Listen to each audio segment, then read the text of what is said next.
김계환 해병대 사령관이 군 검찰에서 한 진술을 분석한 결과 최상병 실종 이후 임성근 사단장의 해병대 1사단에서 받은 보고 자체가 잘못됐었다는 사실도 확인됐습니다. 최상병은 물속에 들어가 수색 작업을 했는데 그게 아니라 무태에 있다, 둑이 무너져 휩쓸렸다고 완전히 잘못된 보고를 했다는 겁니다. 왜 이런 틀린 보고를 했는지 수사로 밝혀져야 할 대목인데 이어서 유선희 기자의 단독 보도입니다. 김계환 해병대 사령관이 군검찰에 낸 문건입니다. 해병대 1사단이 지난해 7월 19일 오전 9시 23분 전화로 사령부에 한 명이 하천에 떠내려갔다고 보고했다고 적혀 있습니다. 김 사령관은 지난해 8월 17일 군검찰에 출석해 당시 보고 내용을 진술했습니다. 사단장 지휘보고로 최초 상황을 알게 됐다면서 주변을 수색하다 둑이 무너져 물에 빠졌다는 보고를 받아서 병사들이 물에 들어갔다는 생각은 전혀 못했다고 했습니다. 이후 사건을 수사단에서 조사하다 보니 물에 휩쓸렸다는 것을 알게 됐다고도 했습니다. 임성근 해병대 1사단장이 최상병이 사고를 당한 상황에 대해 잘못된 보고를 했다는 겁니다. 김 사령관은 사고 11일 뒤인 지난해 7월 30일 이종섭 당시 국방부 장관에게 사건을 보고할 때의 상황도 진술했습니다. 물에 빠진 게 아니라 휩쓸린 거라는 보고를 받은 이 장관이 사령관이 잘못 보고했네라고 말했고, 네, 제가 잘못 보고 드렸다고 답했다고 했습니다. 임 사단장의 초기 보고 문제로 사고가 난 뒤로 무려 11일 동안 장관이 정확한 사고 상황조차 파악하지 못하고 있었다는 겁니다.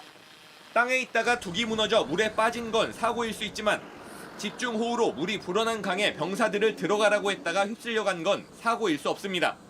이 때문에 이 보고는 임 사단장에게 업무상 과실치사상 혐의가 있는지 여부를 가릴 수 있는 가장 중요한 부분일 수 있습니다. 그런데도 왜 틀린 보고를 했는지 물어보지 않았고 책임도 묻지 않았습니다. 오히려 이 장관은 다음날 사건 이첩 보류를 지시했고 결과적으로 임 사단장은 혐의를 벗게 됐습니다. 임 사단장이 당시 틀린 보고를 한 이유, 뒤늦게 이 사실을 알게 된 상급자들이 아무런 조치를 취하지 않은 이유까지 모두 수사로 밝혀져야 할 대목입니다. JTBC 유선입니다. 이어서 김건희 여사 명품 가방 수수 의혹과 관련해 저희가 취재한 단독 보도도 전해드립니다. 이 사안을 신고받고 조사 중인 국민권익위원회가 또 한 차례 조사 시한을 연장한다는 계획을 신고자 측에 전달한 걸로 확인됐습니다. 60일 처리 시한을 넘겨 이미 한 차례 30일을 연장했는데 한 번 더 조사 기한을 연장하겠다는 겁니다. 관련 법엔 한 번 연장할 수 있다고만 돼 있는데 권익위는 꼭 지켜야 하는 의무는 아니라는 입장입니다. 강희연 기자가 취재했습니다. 국민권익위원회는 지난해 12월 19일 김건희 여사의 명품백 수수 의혹에 대해 시민단체의 신고를 받고 조사에 착수했습니다. 부패방지 권익위법에 따르면 권익위는 신고를 받은 날로부터 60일 안에 수사기관에 사건을 넘기는 등 처리해야 하고 필요할 경우 30일 한 번 더 연장할 수 있습니다. 이에 따라 당초 처리 시한은 3월 18일까지였지만 권익위는 총선 이후인 지난달 30일로 한 번 더 연장했습니다. 앞서 해당 사건을 신고했던 참여연대는 권익위가 권력의 눈치를 보며 판단을 미루고 있다고 비판하기도 했습니다. 그런데 권익위는 이 시한도 넘겨 조사를 한 번 더 연장하겠다고 참여연대 측에 전달한 것으로 JTBC 취재 결과 확인됐습니다. 권익위 측은 연장 이유에 대해 쟁점이 아직 남아있고 필요한 자료를 더 받아야 한다고 한 것으로 전해졌습니다. 조사 시한은 의무 규정이 아니며 별도의 연장 통보 없이 조사를 계속할 수 있다는 게 권익위 측의 설명입니다. 결국 권익위의 판단에 따라 처리 시한이 기약 없이 미뤄질 수 있다는 지적이 나옵니다.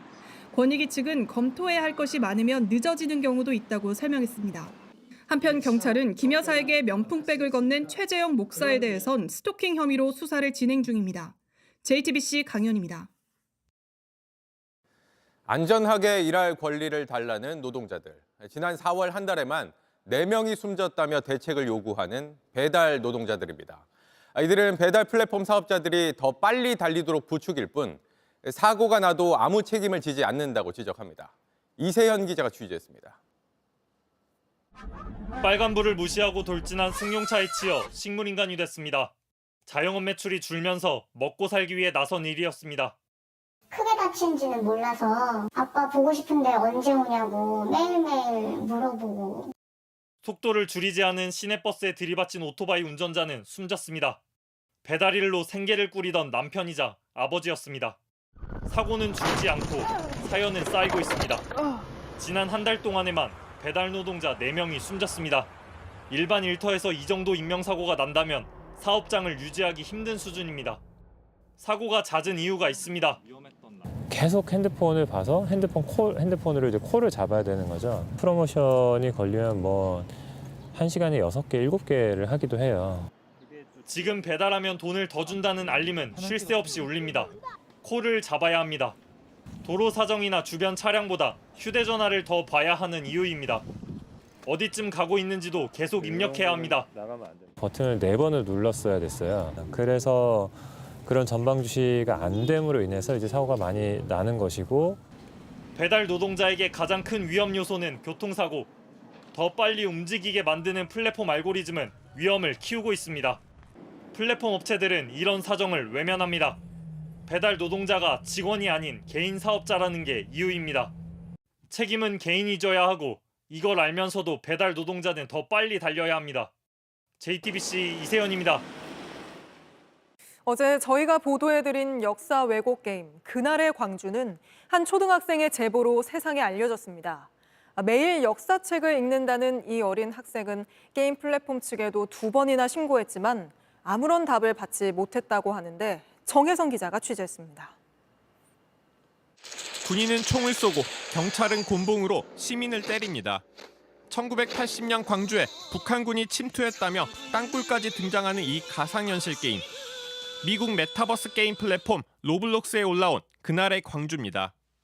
5.18 광주 민주화 운동을 모욕하고 역사를 왜곡한 이 게임의 실체는 초등학생 이호진 군의 제보로 알려졌습니다. 신고를 2번이나 했는데 노블록스에서는 다 답장이 안 나왔어요. 예, 언론에 제보할 생각을 했어요. 우리나라의 아픈 역사인데 그렇게 게임을 만들었으니까 조금 화가 났습니다. 충격적인 점은 또 있었습니다. 시민군이 시민군을 죽일 수 있어요. 시민도 죽일 수 있고. 역사책을 매일매일 읽었어요. 앞으로는 이런 일이 제발 되지 않았으면 좋겠습니다. JTBC 보도 후 학생들의 제보는 잇따르고 있습니다. 안지부라는 부서가 있었어요. 거기서 공무원 같은 행위를 따라 했던 거예요. 그걸 규정도 만들어놔가지고. 그걸 안 하면 어떻게 되는 거예요? 근무 태만으로 잘리거나 그랬던 거죠. JTBC 보도 후 로블록스 측은 심려를 끼쳐서 사과한다면서 해당 게임을 삭제했습니다. 정부 역시 긴급 점검에 나서기로 했습니다. 하지만 수천만 개가 넘는 게임을 실시간 관리하기란 사실상 불가능합니다. 일일이 매일 모니터링 할 수는 없거든요. 제 인원은 8명 정도밖에 안 되는데. 게임 시장 내 자정 능력에만 기대기보단 역사 왜곡이나 가짜뉴스 등에 대해선 최소한의 거름 장치가 필요해 보입니다. JTBC 정혜성입니다. JTBC 뉴스를 시청해주셔서 고맙습니다. 저희는 저녁 6시 50분 뉴스룸에서 뵙겠습니다.